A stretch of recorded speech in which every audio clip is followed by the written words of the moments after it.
Today I'm going to show you how to turn out a sourdough sponge pudding from a pudding basin. I'm Sharon Roberts, sourdough expert, author and chef. Welcome to my channel. This sourdough sponge pudding has been steaming for just under 2 hours and look, it's risen. And I'm going to turn it out. I've really been looking forward to this. I'm going to be turning it out onto a plate and show you just how easy it is. So it's been covered in foil and some greaseproof paper. I'll take that off.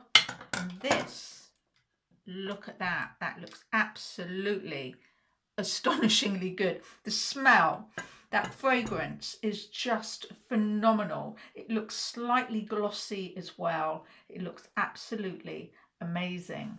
Now, it's been steaming for a couple of hours and I also left it for about half an hour, 40 minutes, because it really was steaming hot. So it's cooled down. Luckily, it's cooled down just a little bit. So this is how we're going to turn the pudding out. I hope to do it in one go. Okay, so you need a powerful, high-performance sourdough starter to make a sweet sourdough sponge pudding just like this, because the fats and the spices act as a weight. So here we go. Let's flip that over and let's take that off.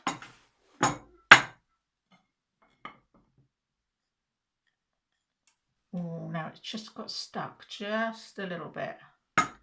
So what we're going to do, this was actually very well greased, but sometimes you just need to grease it just a little bit more. There we go. That should do it.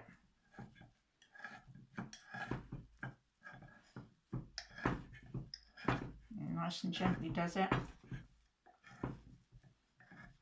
Just go all the way around. Sensational smell.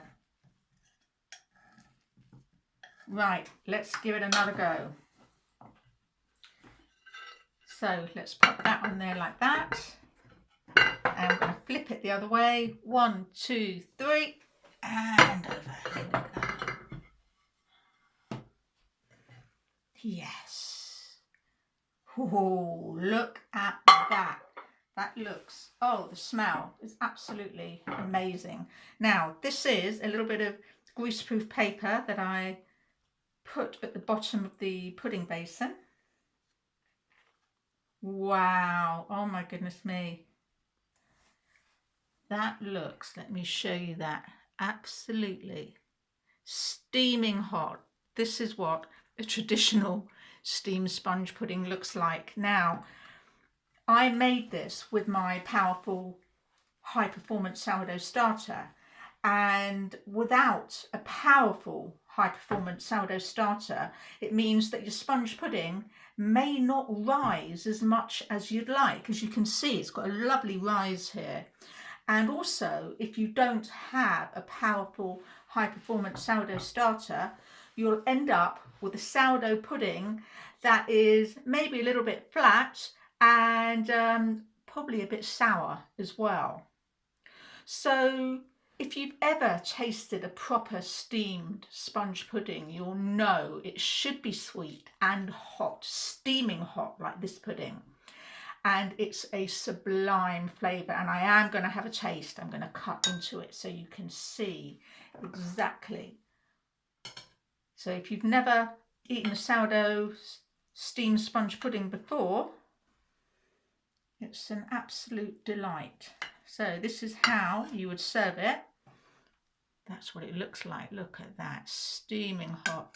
And you would serve it with custard or ice cream or cream or all three.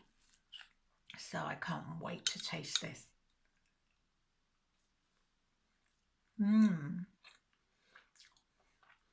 Divine, really. Oh my goodness. It's got chestnut flour in here. These are local apples from Elwell Fruit Farm in Dorset, and there are 5 varieties of apples. Absolutely gorgeous. They're sweet, they're juicy, they are intensely appley, so fragrant. Now, recipes in books and online for steamed sponge puddings usually include baking powder and bicarbonate of soda. But bicarbonate of soda can give a really nasty soapy taste to food. Now, with such wonderful ingredients, beautiful local apples from Dorset, chestnut flour, which is a seasonal ingredient, and wonderful local eggs, really, you know, when you're using such wonderful ingredients, it would be tragic to add a hint of soap. And I'm not an advocate of adding any chemicals to food in general. I'm going to have another taste. Hold on. Oh, wow. Absolutely. It's light. And the chestnut just gives the chestnut flour gives an extraordinary, just delightful flavour. Anyway, I'm not an advocate of adding any chemicals to food in general in any way. And in any case, scientist Tim Spector, OBE, says, we don't know the effect these chemicals have on our gut microbiome. And he goes on to say, it's not good. Now, I've just quoted that. So I'm going to put some click the links below. And I'm going to send you a link to one of Tim Spector's YouTube videos.